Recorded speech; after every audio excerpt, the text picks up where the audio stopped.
rohnya tergantung kepada siapapun, jiwanya tergantung kepada siapapun. Tetapi esa yang dimaksud terhadap Allah Azza wa Jalla adalah esa dalam arti kata dia tidak memiliki unsur di luar daripada dirinya, tidak membutuhkan unsur di luar daripada dirinya, tetapi segala aspek yang dia punya adalah merupakan satu kesatuan yang diliputi oleh sifat yang melekat pada dirinya. Maha mendengar, maha melihat, maha kuasa, maha memberi, maha penyayang, maha pengasih, maha suci. Itu adalah satu kesatuan yang melekat pada dirinya, tidak bisa terpisahkan antara satu sama lain. Dan kemudian hakikat ini hanya ada pada dirinya, tidak ada pada yang lain. Itu yang dimaksud esa di dalam perspektif tauhid Allah Subhanahu wa taala. Berbeda dengan batu. Batu banyak batu. Ada batu aki, ada batu permata, ada batu berlian, ada batu ginjal, ada batu kaki, ada batu lato-lato, banyak. Tapi kalau yang dikatakan ahad atau esa terhadap esensi Allah Azza wa Jalla, itu tidak bisa kemudian berbilang. Satu tidak berbilang, tetapi satu adalah berdiri sendiri tanpa ada unsur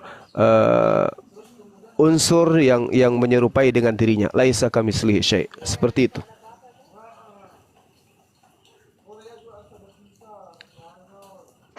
Oke, berarti esa yang dimaksud di sini artinya tidak sama dengan makhluk. Tidak sama dengan makhluk itu maksudnya tidak bisa dijelaskan secara detail ataukah seperti apa? Silakan. Iya, jadi hakikat Allah itu tidak serupa dengan makhluk. Laisa kamitslihi syai'. Jadi kesatuan daripada apa yang ada pada diri Allah yang saya gambarkan tadi, hanya kepadanya segala aspek penyembahan, kekuasaan, kemudian ibadah, kemudian permohonan dan seterusnya. Itu dia esa tunggal, tidak berbilang. Sama seperti yang diterangkan di dalam kitabnya orang Yahudi. Pada saat Tuhan itu menciptakan, pada saat dia kemudian belum menciptakan apapun, maka dia sendiri, tidak ada yang lain. Sendiri dia, tak ada yang lain. Hanya hakikatnya yang ada. Seperti itu. Berarti yang dimaksud di sini adalah esa itu tidak sama dengan makhluk. Oke, saya setuju. Tetapi saya ingin mengutip beberapa hadis, boleh ya? Boleh, silakan. Ya, mungkin saya mengutip salah satu Al-Quran dulu ya. Dari At-Tur ataupun Al-Qamar 14 ini, Ya. di sini dijelaskan Tuhan Bang Juma itu hanya punya mata saja. Artinya di sini sudah pribadi yang berbeda. Oke, kita lanjutkan ke Sahih Muslim ya. Sahih Muslim 5075. Bukan. Tadi di Al-Qamar 14, Tuhan Bang Juma itu hanya punya mata. Artinya, fisik-fisik yang lain itu kan tidak ada, hanya dijelaskan punya mata. Artinya sudah satu pribadi di situ. Nah, kita lihat lagi di Al-Hajj 75. Bentar, kalah. Diatur di Al-Qamar 14 tadi, Tuhan Anda hanya punya mata. Berarti ini sudah pribadi yang berbeda. Lalu di Al-Maidah 64, Tuhan Anda punya tangan. Di sini tidak dijelaskan Tuhan Anda itu punya kaki, punya tangan, punya wajah, punya mata, punya rambut, tidak ada. Tetapi di Al-Maidah 64 ini hanya dijelaskan mutlak hanya punya tangan. Berarti ini sudah pribadi yang berbeda. Nah, lalu di ayat yang lain di sini menjelaskan Tuhan Anda ini kan punya betis saja, pribadi yang berbeda. Lalu di ayat yang lain menjelaskan di Al-Bukhari 4472, Tuhan Anda punya kaki. Ini sudah pribadi yang berbeda. Kalau menurut saya, Tuhan Anda itu esa, tetapi sama seperti manusia. Artinya mempunyai komponen. Contoh, kalau disatukan menjadi Tuhan benar nih. Contoh, mata tadi disatukan dengan tangan, disatukan dengan betis, disatukan dengan kaki. Itu kan menjadi kesan itu, Bang. Kira-kira itu benar atau tidak itu, Bang? Iya, baik. Jadi yang pertama yang perlu Anda pahami itu, sebelum kemudian manusia berpikir, manusia itu nggak ada. Sebelum Anda menyatakan tentang Allah punya tangan saja, punya mata saja, dan seterusnya, itu Anda nggak ada. Lalu kemudian Anda diciptakan. Setelah Anda diciptakan, Allah memberikan pengertian, pemahaman berupa akal kepada saudara. Sehingga akal ini, dengan akal ini kemudian Allah memberikan informasi tentang keberadaan dirinya. Nah, ketika di dalam Islam berbicara mengenai tauhid, Al-Quran menguraikan bahwa Allah Subhanahu wa Ta'ala itu digambarkan sebagai hakikat yang satu, hakikat yang ahad. Itu sekali lagi saya katakan tidak seperti yang digambarkan oleh saudara, bahwa dia punya mata saja, dia punya kaki saja. Tidak seperti itu. Itu pengertian kita sebagai manusia, bahwa yang digunakan melihat itu adalah disebut mata, yang disebut memberi atau memegang itu adalah tangan, yang disebut berjalan itu adalah kaki. Itu pemahaman manusia, dan pemahaman itu datangnya dari Allah. Tetapi Allah sendiri itu adalah laisa kamitslihi syai', tidak serupa dengan makhluk. Jadi kalau dikatakan Allah punya mata, yaitu maha melihat, itu sifat. Bukan mata seperti yang digambarkan oleh kita, sepengetahuan kita, bukan. Nah, ini yang perlu saudara pahami dan saudara renungkan. Sehingga ketika umat Islam berbicara mengenai hakikat Tuhan, hakikat Tuhan itu jelas tidak serupa dengan makhluk. Tidak serupa dengan makhluk di sini artinya bahwasanya kalau manusia memahami, melihat itu hanya dengan mata, maka manusia tidak dibenarkan berpikir bahwa Tuhan itu memiliki mata seperti makhluk. Karena Allah Subhanahu wa Ta'ala itu adalah laisa kamitslihi syai', tidak serupa dengan makhluk. Sama seperti Anda punya mata, mohon maaf, monyet juga punya mata. Apakah Anda serupa? Tidak. Ini antara makhluk dengan makhluk sama-sama punya mata tapi tidak serupa.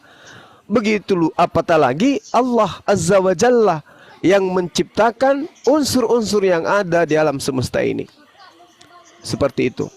Jadi kalau Anda mengatakan di ayat ini hanya punya mata, di ayat ini Allah tidak sedang membahas tentang wujud dirinya. Allah tidak pernah membahas tentang wujud dirinya. Ketika kemudian Allah menceritakan dia maha melihat, itu dia sedang mengatakan dia maha kuasa untuk menyaksikan segala apa yang dilakukan oleh manusia. Ketika Allah mengatakan dia maha memberi dengan tangannya, itu Allah sedang menjelaskan tentang sifatnya yang maha memberi. Bukan dia sedang menjelaskan wujudnya, aku punya tangan loh, aku punya mata, bukan kayak begitu. Makanya kalau Anda teliti di Bible Anda, tidak ada dijelaskan wujud Tuhan itu. Apalagi kalau merujuk kepada kitabnya orang Yahudi. Karena Tuhan laisa kamitslihi syai', tidak serupa dengan apapun. Silakan. Oke, saya jelaskan begini ya. Di dalam konsep Kristen itu bahwasan Tuhan itu esa tetapi mempunyai 3 pribadi.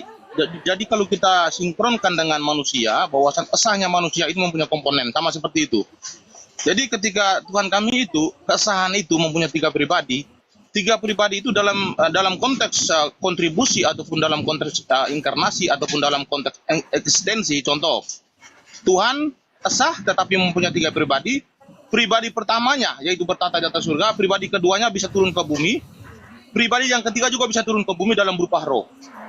Artinya dia memisah-misahkan dirinya ini tetapi bisa menjadi satu kembali. Nah, saya mengutip di dalam hadis-hadis tadi sangat jelas ya, ataupun sangat mirip dengan Tuhannya Kristen, esa tetapi mempunyai 3 pribadi. Contoh seperti di sini ya, saya mengutip salah satu daripada Sahih Muslim ya. Sahih Muslim 4996. Tuhan punya jari-jari tangan. Nah, di sini tidak dijelaskan secara utuh Tuhan itu, tetapi di sini hanya dijelaskan bahwasan Tuhan itu hanya punya jari-jari tangan. Lalu mana lagi ya? Lalu ada lagi di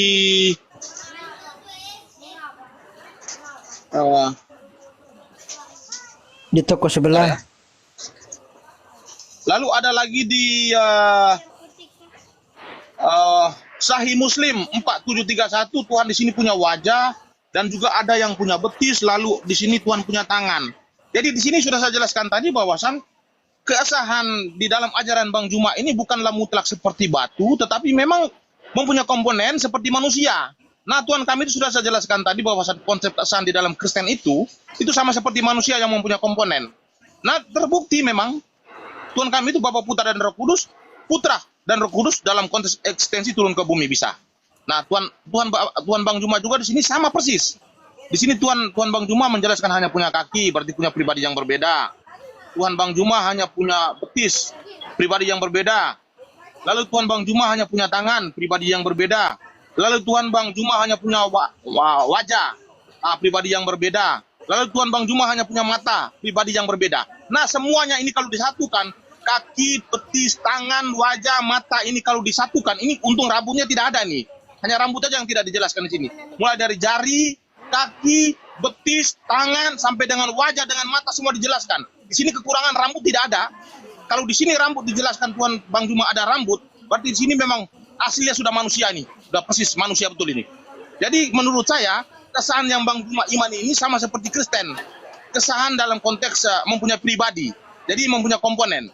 Jadi kalau disatukan kaki, jari, dengan betis, dengan mata, dengan wajah, dengan tangan, kalau disatukan semua menjadi esa. Itu Bang Juma menurut saya. Mungkin Bang Juma mempunyai penjelasan terbuka, beda silakan. Iya, jadi gini, sekali lagi saya katakan bahwasanya di Islam itu Allah Subhanahu wa taala itu tidak serupa dengan makhluk. Dan Allah Subhanahu wa taala itu berdiri sendiri. Hakikatnya sendiri. Sendiri dengan berbagai sifat yang dimiliki. Ya, ada Asmaul Husna, itu jelas itu. Jadi ketika saudara mengumpulkan ada matanya, ada tangannya, ada kakinya, oh dia makhluk. Tidak. Coba Anda lihat ini secara logika ya, secara logika. Lihat kendaraan itu, misalnya motor. Manusia punya kaki, punya pijakan. Maka dengan karya manusia, dia mencoba kemudian menciptakan karyanya serupa dengan dirinya. Manusia punya pijakan di dalam menapaki bumi. Maka orang itu kemudian membuat ada kendaraan, misalnya ban mobil atau ban motor. Manusia punya kaki untuk berjalan, bergerak. Maka kemudian manusia menciptakan motor itu bisa bergerak mundur, bisa bergerak maju. Kemudian manusia memiliki suara, maka manusia kemudian membuat knalpot. Manusia itu bergerak, berjalan, roh, ada rohnya. Maka kemudian manusia menciptakan, membuat bensin sebagai roh kendaraan. Ini adalah cerminan kalau yang kemudian manusia mampu menciptakan, berkarya, membuat sebuah kendaraan, itulah ciptaannya, itulah karyanya. Bagaimana kendaraan yang dibuat itu mensifati dirinya. Sama kursi. Kursi itu dibuat dengan kaki, meja dengan kaki. Kenapa? Karena manusia mensifati ciptaannya dengan dirinya sendiri.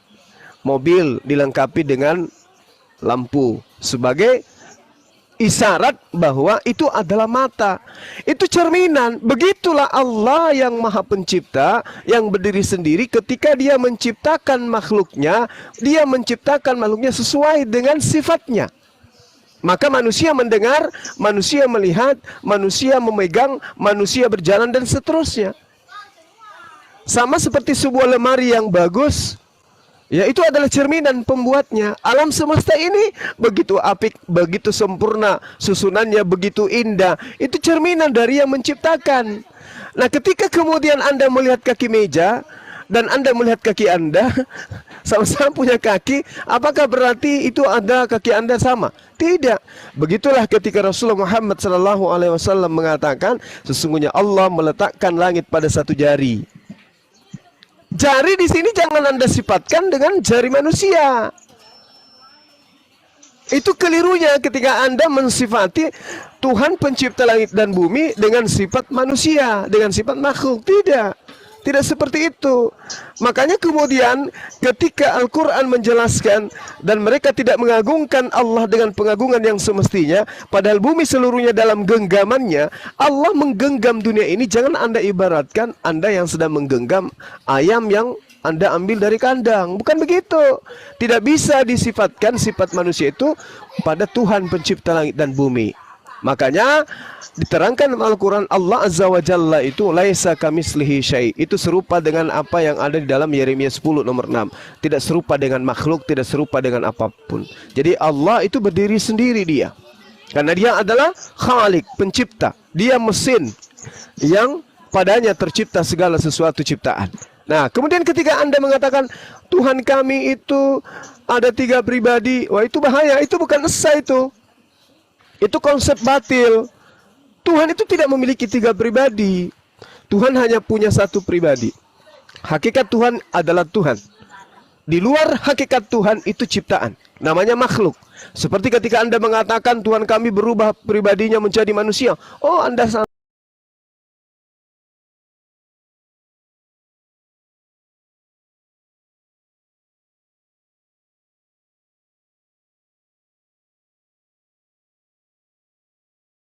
Ayub 98, yang seorang diri membentangkan langit dan melangkah di atas gelombang-gelombang laut. Jadi banyak data di dalam kitabnya orang Yahudi yang sifatnya pencipta langit dan bumi itu hakikatnya berdiri sendiri tanpa ada pribadi di luar daripada dirinya atau bela diri. Nggak ada tuh.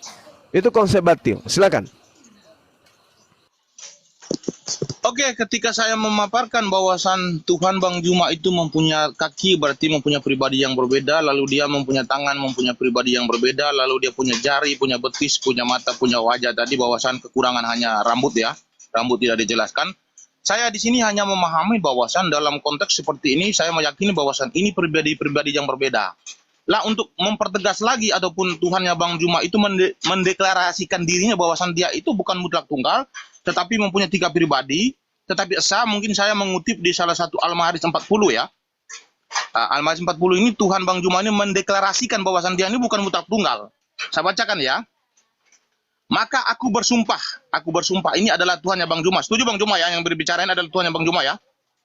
Iya. Bang Juma? Iya, silakan. Ya.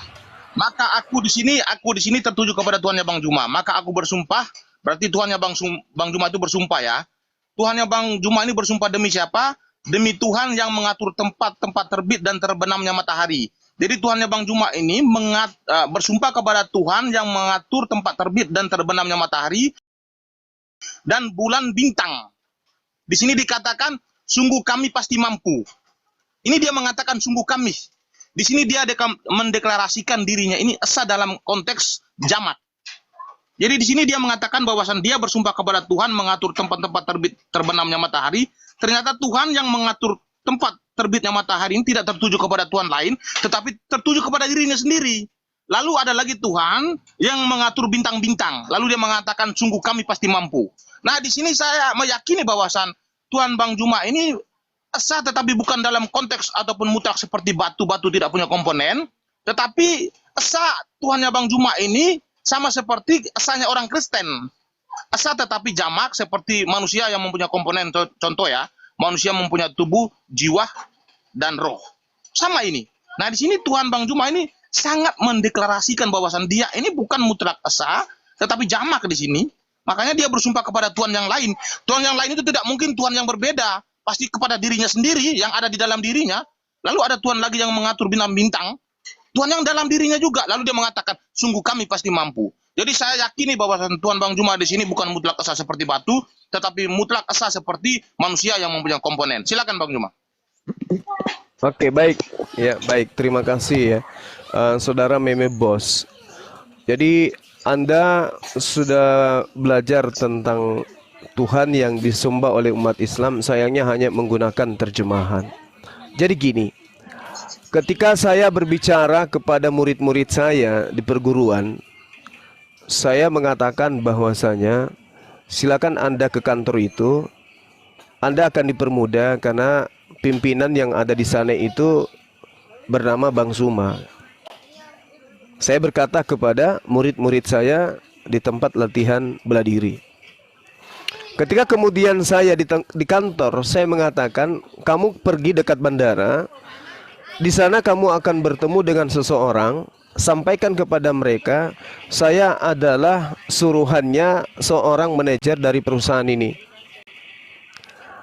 Lalu kemudian suatu hari saya menasihati staf saya di kantor.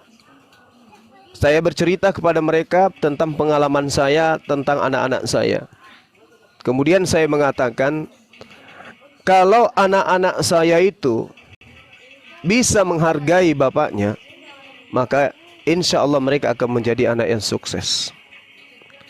Lalu suatu hari saya berbicara dengan orang-orang di rumah. Saya katakan kepada mereka, perusahaan yang saya pimpin, ya insya Allah akan semakin sejahtera karyawannya apabila sebagai pimpinan, manajernya harus melakukan solusi-solusi untuk mengantisipasi adanya persaingan yang begitu ketat dengan perusahaan lain. Ini saya sedang berbicara tentang siapa? Saya sedang berbicara tentang diri saya sendiri. Berbeda dengan Tuhan Anda. Tuhan Anda berdoa kepada pribadi yang lain. Itu beda kita.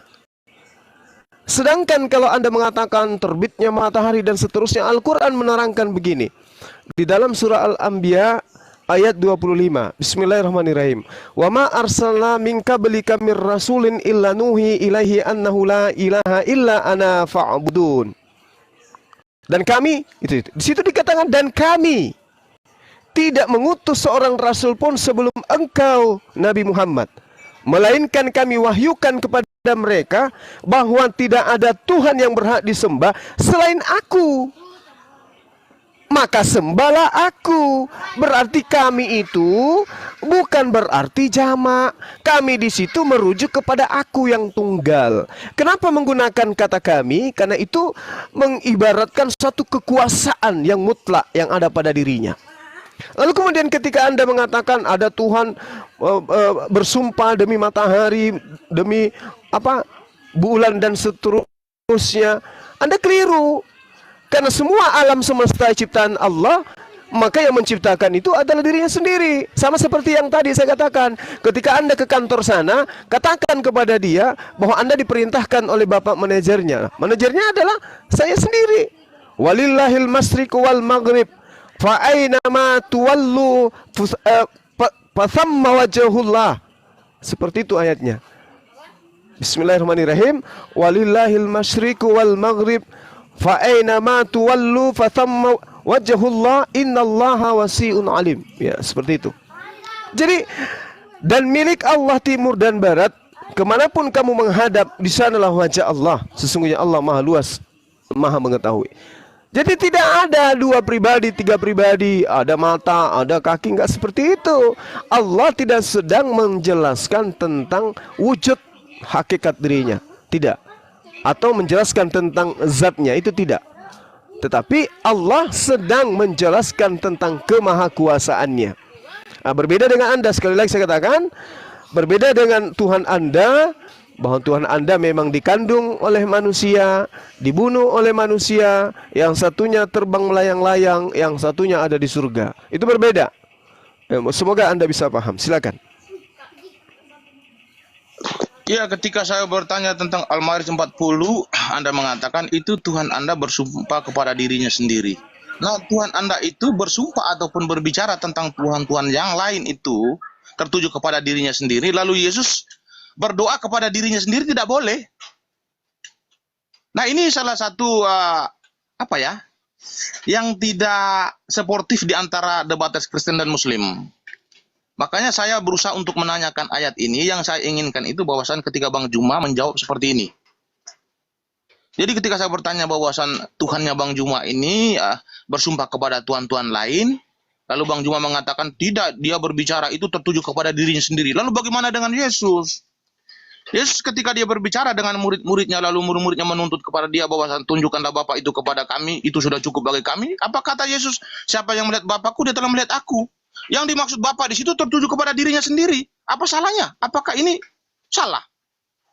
Al-Ma'arij 40 boleh, tetapi Yohanes 14 ayat 9-10 tidak boleh.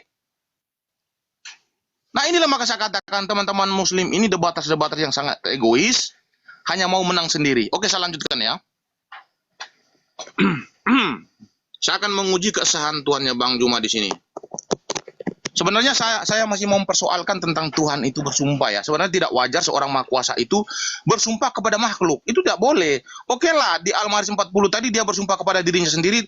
Yang dia maksud di situ berbicara tertuju kepada dirinya sendiri. Tetapi di Altin 1 sampai 2 itu sampai 3 itu Tuhan bersumpah kepada makhluk. Bersumpah kepada Gunung Sinai. Apakah wajar seorang Tuhan yang maha kuasa maha tinggi bersumpah kepada makhluk, yaitu Gunung Sinai? Kalau Tuhan bersumpah kepada dirinya sendiri, ya sejajar, saya setuju. Tetapi bersumpah kepada makhluk itu tidak sejajar.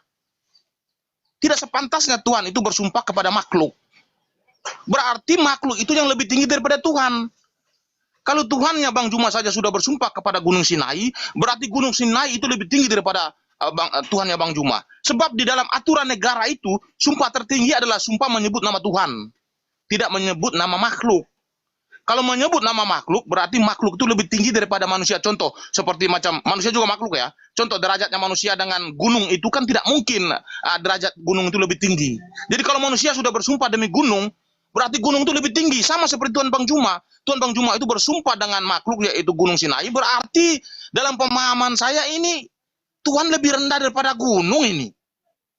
Oke, kita menguji kesaksian Tuhannya Bang Juma lagi. Oke, saya mengutip daripada salah satu hadis, yaitu hadis Ahmad nomor 11 ya. Saya bacakan ya. Saya langsung ke narasinya saja ya. Abu Bakar berkata, aku berkata kepada Nabi Shallallahu Alaihi Wasallam ketika berada di dalam goa. Dalam riwayat lain ia berkata, dan kami berada di dalam goa. Dan seandainya salah seorang dari mereka melihat kedua kaki beliau, pasti mereka akan melihat kami dari bawah kedua kakinya. Maka beliau berkata, wahai Abu Bakar, beliau ini Muhammad ya, wahai Abu Bakar, apa persangkaanmu terhadap dua orang? Bukankah Allah adalah yang ketiga dari yang keduanya? Di sini ditegaskan oleh Nabi Muhammad bahwasan Allah itu adalah ketiga dari yang duanya. Sama seperti ditegaskan di dalam Al-Ma'arij 40 tadi, bahwasan Tuhannya Bang Juma itu bersumpah kepada Tuhan lain yang mengatur bumi, mengaturnya terbitnya matahari, lalu bersumpah lagi kepada Tuhan yang lain yang mengatur bulan dan bintang. Di sini menegaskan bahwasan dia itu esa tetapi mempunyai pribadi yang berbeda. Coba dijelaskan. Di sini Muhammad mengatakan sesungguhnya Tuhan itu adalah kedua dari yang ketiga. Silakan.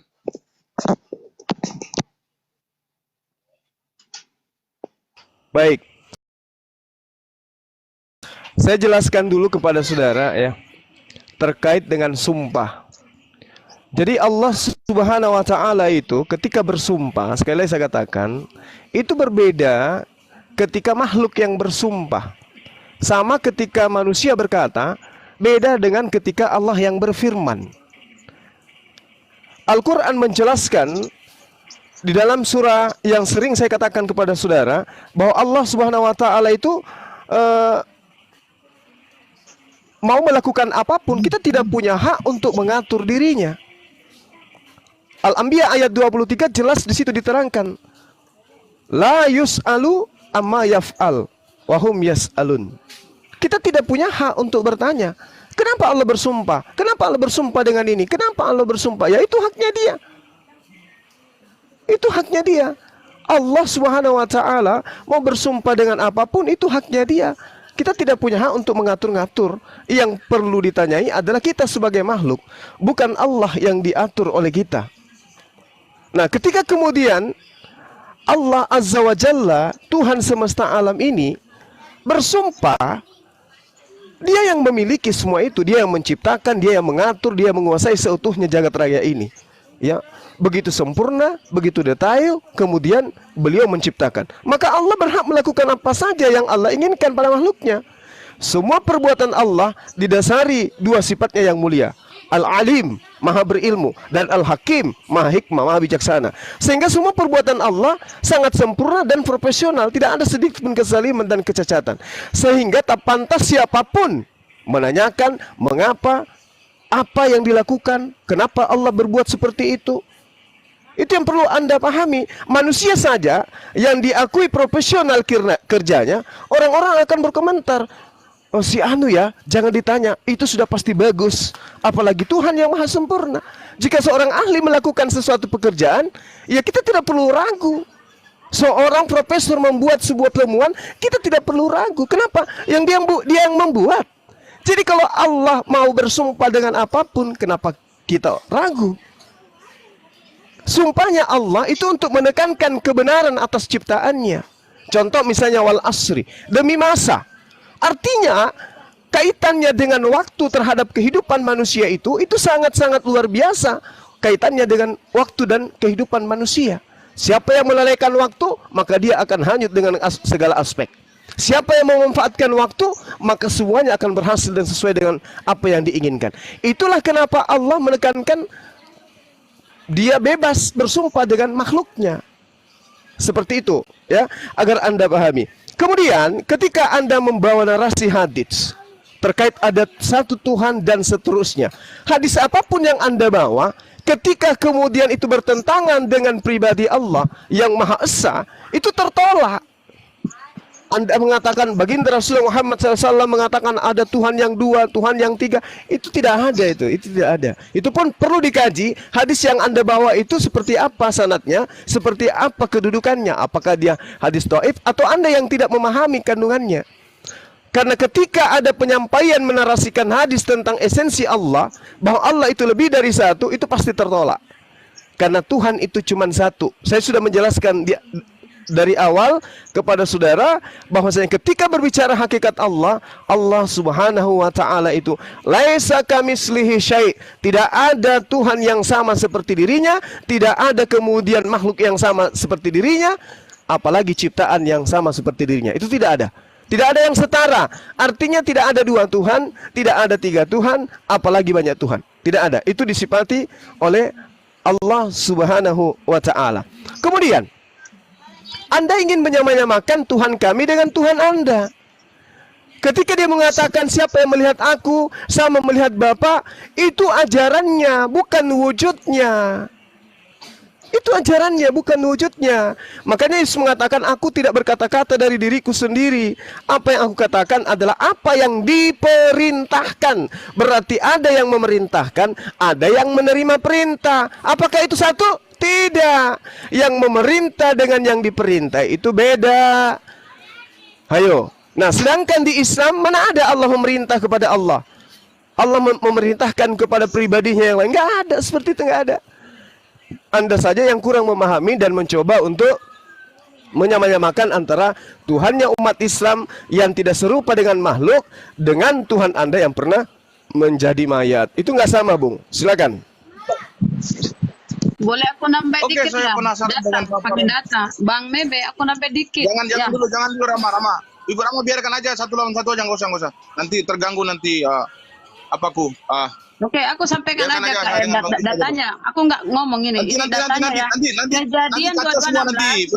Bentar, Rama, kacau nanti aja. Kejadian 2016. Bunda, tolong Bunda, biarin. Oke, lanjut. Ya, jadi begini, Bang Juma mengatakan bahwasan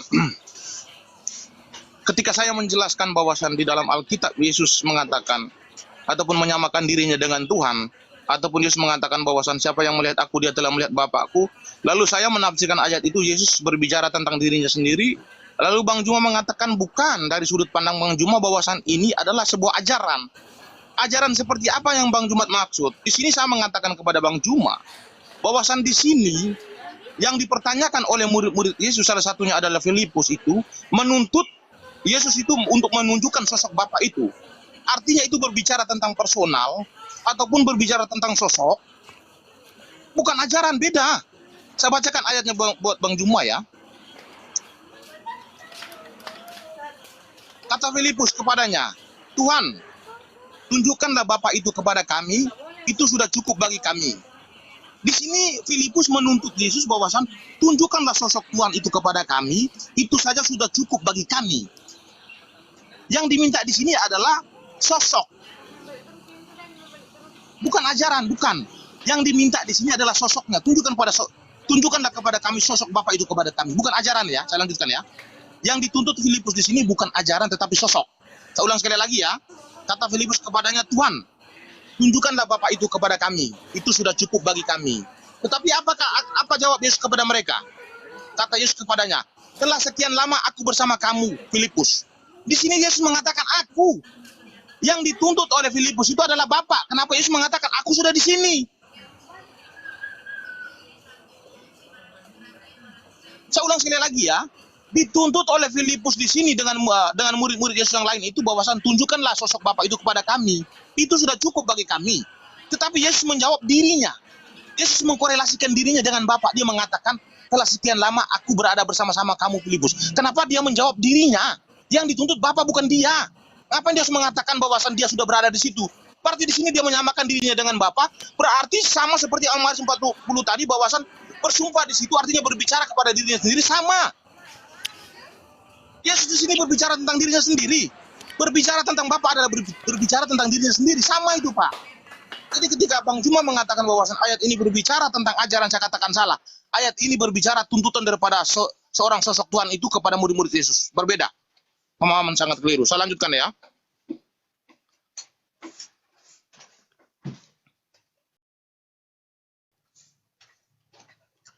Bang Juma tadi saya sangat penasaran ketika Bang Juma mengatakan Tuhan kami tidak akan mungkin menjadi makhluk. Bukankah konsep di dalam hadis itu menjelaskan bahwasan di saat hari penghakiman nanti orang-orang yang beriman dengan orang-orang yang tidak beriman akan dikumpulkan. Tetapi Tuhan Bang Juma akan datang dalam rupa ataupun dalam bentuk yang dikenali oleh orang-orang yang beriman.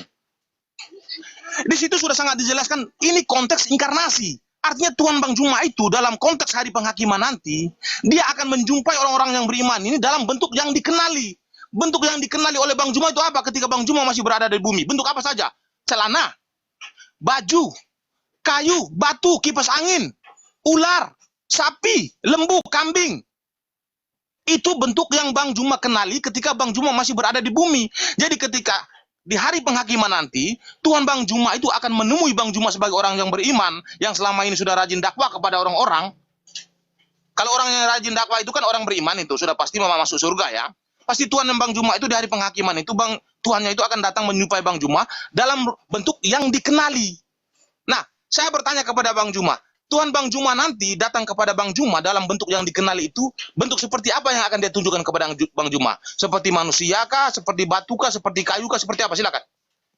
Afwan Gurunda, sebelum disambung saya ingat tadi hadis Afwan ya, yang tadi dibawa meme itu, meme bos itu kan berkaitan dengan sahabat Rasulullah beserta sahabat Abu Bakar, di mana sebenarnya kan ada juga penguatnya, la tahzan innallaha ma'ana, janganlah engkau takut, sesungguhnya Allah bersama kita.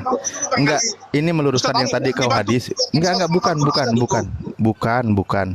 Makanya biarkan Bang Ali, biarkan aja, biar Bang Meme. keroyokan gak enak jadinya. enggak lagi ngeroyok, enggak, aman. Saya cuman ini Enggak, tadi kan tugasnya Bang Juma untuk menjelaskan. Jangan Bang Ali Allahu ikut. Akbar. Seharusnya itu tugasnya Bang Juma. bukan. Kan Bang Juma tidak buka hadis, itu perlu dikoreksi, Enggak perlu usah diteliti. Aduh. Enggak usah tali. Biarkan Ya sudah, aja ya Bang sudah. Juma menjelaskan biar seperti itu. Enggak, Iya. gini Bang Meme, Ustadz Talib ini tidak mengeroyok, hanya mengingatkan. Bang Juma tidak menyebutkan hadis gitu, hanya mengingatkan. Tenang, Ya, enggak dikeroyok, Bang tenang. Juma, saya salah. Iya, mohon maaf, iya. Iya. Oke, silakan Gurunda. Ya, konteksnya bukan tiga Tuhan, intinya gitu. Rasulullah, sahabat, dan ada Allah menjadi saksi. Enggak, itu bukan tuannya Bang Ali.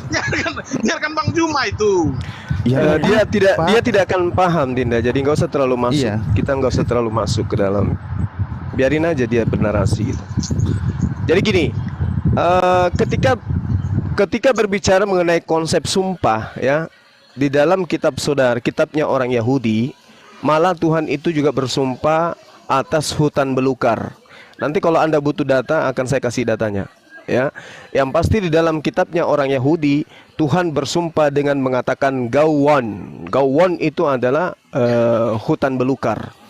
Tapi nanti kita akan bahas itu. Kalau Anda masih mau mengatakan, oh Tuhan itu bersumpah dengan makhluknya.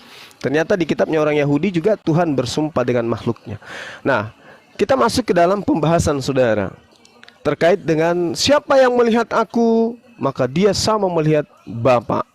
Tunjukkanlah kepada kami. Anda mengatakan sosoknya. Nah, inilah saya katakan konsep zalim, konsep batil yang Anda ingin nobatkan kepada pencipta langit dan bumi. Justru Yesus itu heran. Ini orang sudah berapa lama aku sama-sama dengan dia. Aku sudah ajarkan, Bapa itu bukan makhluk, Bapa itu tidak serupa dengan apapun. Bapa itu tidak bisa dilihat, suaranya pun tidak bisa dilihat, dan tidak ada seorang pun yang mampu melihat Bapa. Masih juga minta Bapa itu seperti apa. Makanya dia jawab seperti itu. Siapapun yang melihat aku itu sama melihat dengan Bapa, karena aku melakukan pekerjaan yang Bapa perintahkan. Karena aku mengatakan apa yang diperintahkan oleh Bapa. Coba Anda bantai itu. Di dalam Yohanes 5 nomor 37. Bapa yang mengutus aku, dialah yang bersaksi tentang aku. Kamu tidak pernah mendengar suaranya, rupanya pun tidak pernah kamu lihat. Apa masih kurang? Masih mau bertanya? Wahai Yesus, tunjukkan Bapa itu seperti apa. Kan aku sudah bilang, Bapa yang mengutus aku, suaranya tidak pernah kamu dengar, rupanya pun tidak pernah kamu lihat. Masih nanya, mana tunjukkan Bapa itu? Loh, gimana ceritanya? Emosi nanti Yesus ditanyai begitu terus.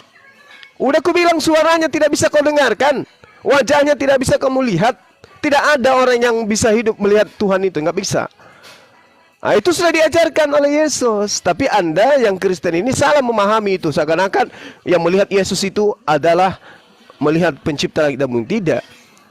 Nah, ketika Anda mengatakan melihat Yesus adalah melihat Bapa pencipta langit dan bumi, maka apakah ketika Anda melihat mayatnya Yesus, itu melihat mayatnya pencipta langit dan bumi? Ini konsep batil. Makanya saya katakan, Anda tidak bisa mensamakan antara Tuhan Anda yang adalah makhluk dengan Tuhan umat Islam. Nggak bisa. Tuhan Anda 3, titik. Tuhan kami cuma 1. Dan itu bukan makhluk. Ketika Anda mengatakan nanti di surga umat Islam melihat Tuhannya, apa yang dia lihat? Kok Tuhannya kan sudah dikenal? Apa yang dikenal? Kipas angin dan seterusnya. Inilah kalau mesin rusak, susah. Suaranya pun, vokalnya pun merusak telinga. Apalagi narasi yang dibangun. Tuhan itu laisa kamislihi syai', tapi Anda persamakan kipas angin. Itu cacat logika namanya. Jadi umat Islam mengenal Allah Subhanahu wa taala melalui ciptaannya. Allah Maha Sempurna, Allah Maha Kuasa, Allah Maha Pencipta. Begitu kami melihatnya nanti, yang kami lihat itu adalah kemuliaannya. Kalau Tuhan menyatakan wujudnya, berarti itu adalah satu keistimewaan. Karena Allah itu wujud, Allah itu ada. Sehingga ketika kami dikatakan melihat Allah, berarti kami melihat wajah Allah. Wajah di situ kemuliaan, wajah di situ adalah kebesaran. Layaknya kemudian ketika kita ada di alam semesta ini, ada yang disebut matahari. Orang semua tahu matahari itu ada, cahayanya bersinar kemana-mana. Tapi tidak ada manusia pun yang bisa mengatakan bahwasanya matahari itu wujudnya seperti apa, komponen wujudnya seperti apa. Tapi cahayanya ngerti. Begitu kita memaksakan menatap matahari, yang kita lihat apa? Cahaya. Cahaya yang kita lihat. Wujudnya gimana? Bentuknya seperti apa? Tidak ada yang bisa. Kecuali hanya mengatakan, oh dia bulat. Dia bulat, dia berwarna merah. Tapi apakah seperti itu? Apakah itu wujud yang sebenarnya? Tidak ada yang bisa tahu. Jadi Allah itu wujud, Allah itu ada. Ketika umat Islam itu nanti di akhirat melihat Allah, itu betul. Kenapa bisa melihat Allah? Karena Allah yang menghendaki. Apakah dilihat seperti makhluk? Tidak. Sekali lagi tidak. Laisa kamislihi syai'.